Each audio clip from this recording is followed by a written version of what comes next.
हाँ माँ, आपके दामाद का कुत्ता बना दिया 2 महीने में। बस गले में पट्टा डालना बाकी है। इतना परेशान करती हूँ ना कि कहीं सुसाइड ना कर ले बेचारा।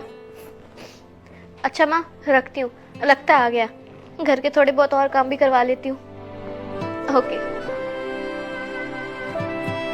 आ गए आप? एक काम करिए, मेरे लिए 1 कप कॉफ़ी बना दीजिए, मेरी तबीयत बहुत ख़राब है। हाँ तुम थोड़ी देर रुको, मैं चेंज करके बना देता हूँ तुम्हारे लिए ना।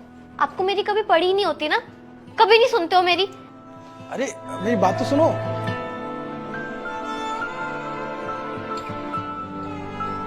हाँ पापा, पापा आपने मेरी शादी कहाँ करवा दी है? मेरी जिंदगी बर्बाद हो गई है। ये आदमी कभी मेरी सुनता ही नहीं है, मुझे नौकरानी बना के रखा हुआ है। पापा मैं घर आ रही हूँ। अब प्रीत तुम परेशान मत हो, मैं तुम्हारे लिए कॉफी बना देता हूँ, तुम ब्रश करो।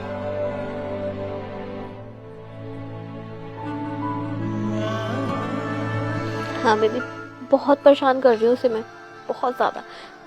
रुक रुक, मुझे लगता है वो आ गए। हाँ हाँ मम्मी, बात कराता हूँ। अब प्रीत, प्रीत, अब मम्मी का फोन है, 2 मिनट बात कर लो ना, उन्हें कुछ पूछना था। क्या है, क्यों परेशान कर रहे हो? तुम्हें दिखता नहीं है कि मैं सो गई हूँ? मम्मी को बोला करो कि दिन में कॉल करा करे, रात में मैं किसी से बात नहीं करती। जाओ अब यहाँ से। अच्छा सॉरी, तुम रेस्ट करो। हाँ मम्मी, वो थोड़ा बिजी है, आपको बात बात हाँ बेबी बोलो। प्रीत, तुम छुप छुप के किसी से बात करती हो? अगर सच है तो तुम मुझे बता सकती हो। सच? तुम सुन पाओगे तो सुनो। हाँ मैं बात करती हूँ, मेरा बॉयफ्रेंड है। मतलब तुमने मुझे चीट किया? चीट? मैंने तो तुमसे कभी प्यार ही नहीं किया, तो चीट क्या करूंगी? देखो प्रीत, हम साथ में खुश नहीं, हमारी हर रोज लड़ाई होती है। तो मैंने और मम्मी ने डिसाइड किया है कि हम डिवोर्स ले ले और अलग हो जाए। ये लो डिवोर्स के पेपर, आप साइन कर दो इस पे। डाइवोर्स? डाइवोर्स तो मैं तुम्हें दे दूं, लेकिन लेकिन क्या? लेकिन इससे हमें क्या फायदा होगा? इसमें फायदा कैसा? हम दोनों साथ में खुश नहीं है, अलग ही होना ठीक है। और हाँ बेटा, मैं भी नहीं चाहती हूँ कि हमारे घर में रोज रोज लड़ाई हो और मेरी बहू रोज रोज स्मोकिंग ड्रिंकिंग करके घर पे आए। अरे हमारी भी तो समाज में कुछ इज्जत है। और आपकी बेटी के बारे में आपने पहले नहीं बताया कि वो ऐसी है। वो तो जैसा आपने बताया था उसके बिल्कुल अपोजिट है। आप पहले इंसान नहीं हैं जो ये सब हमें बता रही हैं। ऑलरेडी बहुत लोग मुझे बता चुके हैं, मुझे पता है अपनी बेटी के बारे में सब। क्या अगर आपको पता था तो आप लोगों ने हमें बताया क्यों नहीं? आपने झूठ बोल के रिश्ता कर दिया। आप दोनों ने हमें धोखा दिया। धोखा? आंटी जी, ये ना हमारा डेली बिजनेस है, और आप ना हमारे पहले शिकार हैं और ना आखिरी। मतलब ये कि ये हमारे प्लान का हिस्सा था। हिस्सा? प्लान? हम कुछ समझे नहीं। अरे अरे, मैं समझाती हूँ। मैं ना ऐसे ही झूठ मूठ लोगों से शादी कर लेती हूँ और फिर उन्हें बहुत तंग करती हूँ। इतना तंग करती हूँ कि बात डाइवोर्स तक पहुँच जाती है। और फिर डाइवोर्स के टाइम मैं रखती हूँ अपनी मांग, और वो मांग आप लोगों से भी सेम ही है। मांग? कैसी मांग? देखिए, आपके बेटे को डिवोर्स चाहिए और उसके बदले में हमें थोड़ी सी रकम चाहिए, सिर्फ 80 लाख रुपए। क्या? 80 लाख? अरे घबराइए मत, मैंने बताया ना आप लोग पहले नहीं है। वो लोग भी ऐसे ही रिएक्ट करते हैं बट बाद में पैसे दे देते हैं।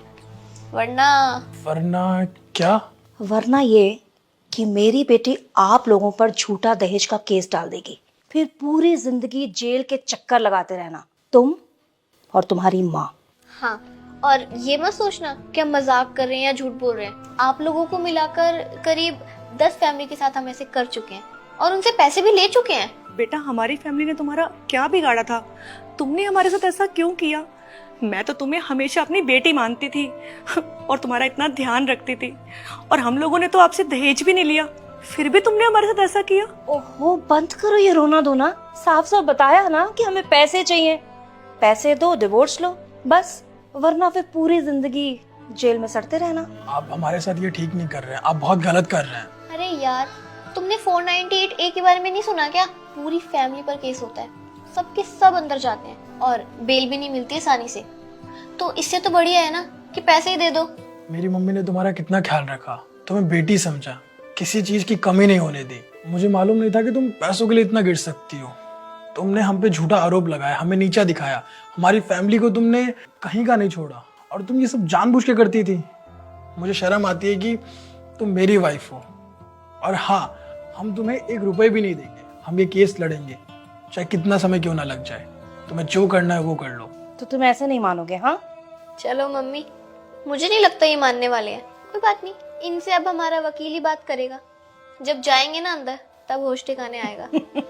चल बेटा। देखा, हमने कहा था ना कि पैसे दे दो। पैसे दे देते तो ऐसे परेशान नहीं हो रहे थे ना, कोर्ट कचहरी के चक्कर नहीं लगा रहे होते। अरे मम्मी यार, किनको समझा रही हो? उस दिन समझाया था ना प्यार से। अगर उस दिन मान जाते तो आज ये दिन ही नहीं देखना पड़ता। अभी भी मौका है तुम लोगों के पास, पैसे दे दो, वरना ऐसे ही सालों साल चप्पलें घिसते रह जाओगे और कोई फायदा नहीं होगा। और अभी तो सिर्फ एक ही घर गया है, फिर धीरे धीरे सारी प्रॉपर्टी चली जाएगी। कोई बात नहीं, हम पीछे नहीं हटेंगे, क्योंकि हम झूठ नहीं बोल रहे हैं। झूठा केस आप लोगों ने किया है, हम सच्चे हैं। हमें कानून पे भरोसा है। हम ये केस लड़ते रहेंगे जब तक हम जीत नहीं जाते। हो, ये बेवकूफ लोग कभी नहीं समझेंगे कि ये कानून ना हम जैसी औरतों के लिए बना है। हम लोग अगर फेक केस कर देना तो तुम लोगों की कोई नहीं सुनता है। कोर्ट मीडिया सब हमारी बात सुनेंगे, हमारा साथ देंगे, समझे? और तुम लोग ऐसे ही पूरी जिंदगी ना चप्पलें घिसते रह जाओगे। चलो मम्मी, इन्हें कोर्ट में ही दिखाते हैं कि हम क्या है।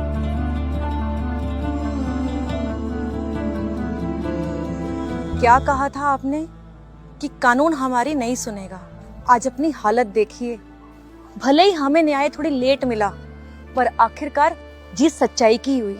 आप लोगों को अच्छा सबक मिल गया है। पता नहीं आप लोगों ने कितने लोगों के साथ गलत किया है, और आज देखिए आप कहाँ पर है। अगर आप लोगों के साथ गलत नहीं करते तो आज आप यहाँ नहीं होते। आपने क्या कहा था कि हम ये केस जीतेंगे नहीं, आखिरकार हम ये केस जीत गए। सच्चाई की जीत हुई है, और हमेशा बुरे काम का नतीजा बुरा ही होता है।